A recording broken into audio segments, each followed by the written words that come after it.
بسم الله الرحمن الرحيم.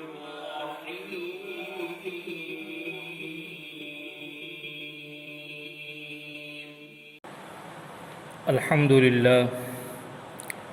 لله وكفى وسلام على عباده الذين اصطفى اما بعد. محترم سامعین و ناظرین، ما قبل سے تاریخ اسلام کا سلسلہ جاری ہے اور اب تک حضرت امیر حمزہ رضی اللہ تعالیٰ عنہ کے اسلام لانے،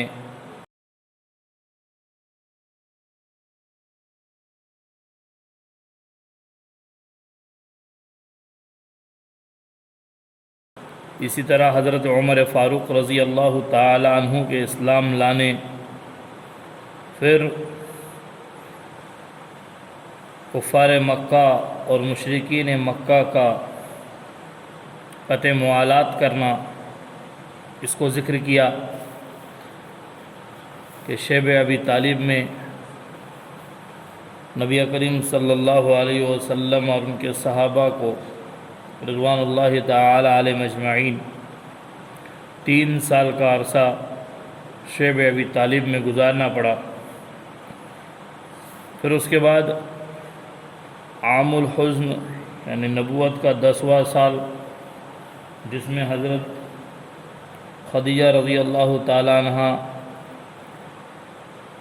اور ابو طالب کی وفات کا واقعہ پیش آیا، یہاں تک ذکر کر چکے ہیں۔ اس کے بعد جب حضور اکرم صلی اللہ علیہ وسلم نے یہ دیکھا کہ اب مکہ مکرمہ میں ابو طالب جو آپ کے چچا تھے، شانہ بشانہ چلتے تھے اور کندھے سے کندھا ملا کر ساتھ دیتے تھے، چجائے کہ ایمان قبول نہ کیے تھے، اور ابو طالب کے رعب اور دبدبہ کی وجہ سے سرداران قریش اور مشرکین مکہ آپ صلی اللہ علیہ وسلم کو اذیت پہنچانے سے گھبراتے تھے۔ جب حضور اکرم صلی اللہ علیہ وسلم نے دیکھا کہ ابو طالب اب رحلت کر گئے، اور پھر ان کے بعد ابو طالب کی وفات کے تقریباً 2 ماہ بعد رمضان المبارک میں سن نبوی 10 میں حضرت خدیجہ رضی اللہ تعالی عنہ بھی دنیا سے رحلت کر گئی، جو آپ کی شریک حیات تھی اور حضور اکرم صلی اللہ علیہ وسلم کو تسلی دیا کرتی تھی۔ جب وہ بھی اس دار فانی سے دار بقا کی طرف رحلت کر گئی تو نبی کریم صلی اللہ علیہ وسلم عاجز آ گئے مکہ اور قریش والوں کی تکالیف سے، اور حضور اکرم صلی اللہ علیہ وسلم نے دیکھا کہ ان کی ضد، قریش کی ضد دم بدم ترقی کرتی جا رہی ہے، تو طائف کا سفر کیا۔ آپ صلی اللہ علیہ وسلم نے شیب ابی طالب ہی کے زمانے سے قریش کے سوا باہر کے لوگوں میں، جبکہ وہ حج کے زمانے میں حج کے لیے مکۃ المکرمہ آتے تھے، تبلیغ کا کام شروع کر دیا تھا، جس کا کوئی معتد بھی نتیجہ برآمد نہیں ہوا تھا۔ اب مکہ والوں کو حد سے زیادہ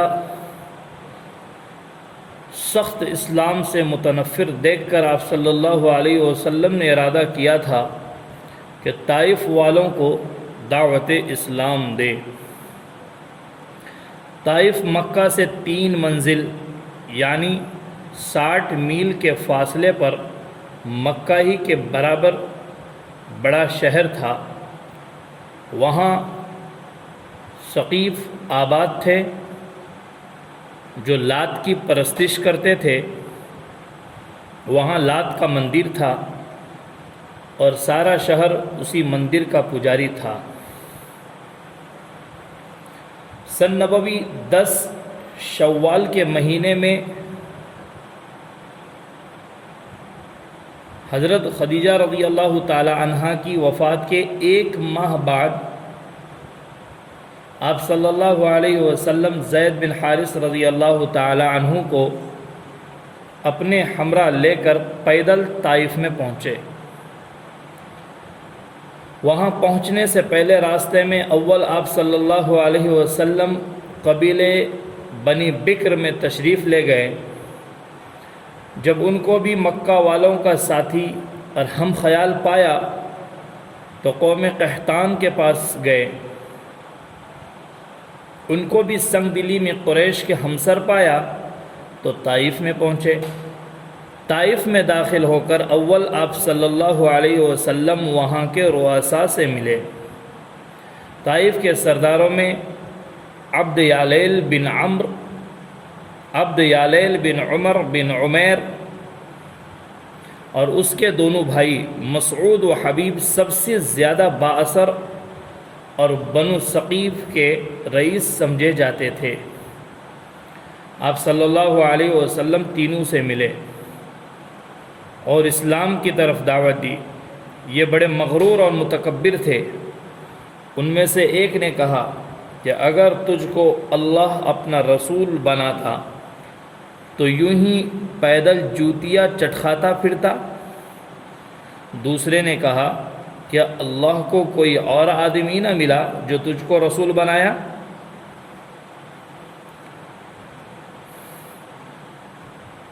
تیسرا بولا میں تجھ سے کلام کرنا نہیں چاہتا، کیونکہ اگر تو اپنے قول کے موافق اللہ کا رسول ہیں تو تیرے کلام کا انکار کرنا خطرے کی بات ہے، اور اگر تو اللہ پر جھوٹ بولتا ہے تو مناسب نہیں کہ ایسے شخص سے کلام کیا جائے۔ جب آپ صلی اللہ علیہ وسلم کو عبد یالیل اور اس کے بھائی کی طرف سے مایوسی ہوئی تو آپ صلی اللہ علیہ وسلم نے ان سے کہا کہ اچھا، آپ اپنے ان خیالات کو اپنی ہی ذات تک محدود رکھیں اور دوسروں تک ان باتوں کی اشاعت نہ کریں۔ وہیں سے اٹھ کر آپ صلی اللہ علیہ وسلم طائف کے اور لوگوں کو اسلام کی دعوت دینے میں مصروف ہوئے، لیکن عبد یالیل اور اس کے بھائیوں نے اپنے غلاموں اور شہر کے لڑکوں اور اوباشوں کو حضور اکرم صلی اللہ علیہ وسلم کے پیچھے لگا دیا۔ آپ صلی اللہ علیہ وسلم جہاں جاتے بدماشوں، اوباشوں اور لڑکوں کا ایک انبواں آپ صلی اللہ علیہ وسلم کے پیچھے گالیاں دیتا اور ڈھیلے مارتا ہوا نظر آتا۔ آپ صلی اللہ علیہ وسلم کے وفادار خادم زید بن حارث رضی اللہ تعالی عنہ آپ صلی اللہ علیہ وسلم کے ہمراہ تھے۔ وہ آپ صلی اللہ علیہ وسلم کو بچاتے اور آپ صلی اللہ علیہ وسلم کی حفاظت کرنے میں مصروف رہتے۔ پتھروں اور ڈھیلوں کی بارش میں حضور اکرم صلی اللہ علیہ وسلم اور زید بن حارث رضی اللہ تعالی عنہ دونوں زخمی ہو گئے۔ آپ صلی اللہ علیہ وسلم کو طائف میں ٹھہرنا دشوار ہو گیا۔ وہاں سے چلے بازار میں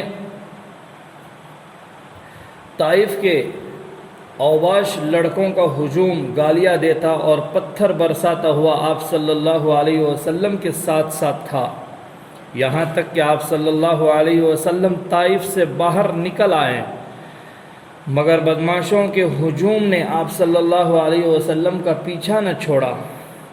ان بدماشوں کے ہجوم نے 3 میل تک شہر سے باہر بھی تعاقب کیا۔ آپ صلی اللہ علیہ وسلم کی پنڈلیاں پتھروں کی بارش سے لہو لہان ہو گئی اور اس قدر خون بہا کہ جوتیوں میں خون بھر گیا۔ اسی طرح تمام جسم زخموں سے لہو لہان تھا۔ آپ صلی اللہ علیہ وسلم کا قول ہے کہ میں طائف سے 3 میل تک بھاگا اور مجھے کچھ ہوش نہ آیا کہ کہاں سے آ رہا ہوں اور کدھر جا رہا ہوں۔ طائف سے 3 میل کے فاصلے پر مکہ کے ایک رئیس عتبہ بن ربیعہ کا باغ تھا۔ حضور اکرم صلی اللہ علیہ وسلم نے اس باغ میں آ کر پناہ لی اور طائف کے اوباشوں کا ہجوم طائف کی طرف واپس ہوا۔ آپ صلی اللہ علیہ وسلم اس باغ کی دیوار کے سائے میں بیٹھ گئے اور اپنی بے کسی و بے چارگی دیکھ کر جناب الہی سے دعا کی کہ الہی بے کسوں اور ضعیفوں کا تو ہی محافظ و نگہبان ہے اور میں تجھ ہی سے مدد کا خواستگار ہوں۔ عتبہ بن ربیعہ اس وقت باغ میں موجود تھا۔ اس نے آپ صلی اللہ علیہ وسلم کو دور سے اس حالت میں دیکھا تو عربی شرافت اور مسافر نوازی کے تقاضے سے اپنے غلام عداس کے ہاتھ ایک رکابی میں انگور کے خوشے رکھ کر آپ صلی اللہ علیہ وسلم کے پاس بھجوا دیے۔ یہ غلام نینوا کا باشندہ عیسائی تھا۔ آپ صلی اللہ علیہ وسلم نے وہ انگور کھائے اور بعد اس کو اسلام کی تبلیغ فرمائی۔ عداس کے قلب پر آپ صلی اللہ علیہ وسلم کی باتوں کا اثر ہوا اور اس نے آپ صلی اللہ علیہ وسلم کے ہاتھ کو جھک کر چوما۔ عتبہ نے دور سے غلام کی اس حرکت کو دیکھا۔ ایک روایت یوں بھی ملتی ہے کہ جب حضور اکرم صلی اللہ علیہ وسلم نے انگور کو توڑا اور ایک انگور اٹھا کر اپنے منہ میں رکھا تو اس وقت بسم اللہ پڑھا۔ تو اس وقت عداس نے جب دیکھا کہ آپ صلی اللہ علیہ وسلم نے بسم اللہ پڑھا ہے تو اس نے کہا کیا آپ یونس ابن متیٰ کو جانتے ہیں؟ یہ یونس ابن متیٰ اپنے زمانے کے نبی تھے اور یہ بھی ایسے ہی کھاتے تھے، بسم اللہ کہہ کے کھاتے تھے۔ اس پر آپ صلی اللہ علیہ وسلم نے فرمایا کہ یونس ابن متیٰ میرے بھائی ہیں، وہ بھی نبی تھے، میں بھی نبی ہوں۔ بہرحال وہ آپ صلی اللہ علیہ وسلم کے ہاتھوں کو چوم کر ان پر اعتبار کیا اور اسلام کو قبول کیا۔ جب عداس واپس آ گیا تو عتبہ نے اس سے کہا کہ اس شخص کی باتوں میں نہ آ جانا، اس سے تو تیرا ہی دین بہتر ہیں۔ تھوڑی دیر آپ صلی اللہ علیہ وسلم نے عتبہ کے باغ میں آرام کیا، پھر وہاں سے اٹھ کر چل دیے۔ وہاں سے روانہ ہو کر آپ صلی اللہ علیہ وسلم مقام نخلا میں پہنچے اور رات کو کھجوروں کے باغ میں قیام فرمایا۔ اسی جگہ بعض جنات کے سرداروں نے آپ صلی اللہ علیہ وسلم کو قرآن مجید پڑھتے ہوئے سنا اور آپ صلی اللہ علیہ وسلم پر ایمان لے آئے۔ تو بہرحال یہ حضور اکرم صلی اللہ علیہ وسلم کے سفر طائف کو ذکر کیے ہیں۔ انشاءاللہ آئندہ مقام نخلا سے روانہ ہو کر آپ صلی اللہ علیہ وسلم کہاں تشریف لے گئے اور وہاں سے حضور اکرم صلی اللہ علیہ وسلم مکۃ المکرمہ دوبارہ کیسے پہنچے اس کو ذکر کریں گے۔ آپ سے گزارش ہے آپ اسے سن کر آگے شیئر کیجئے۔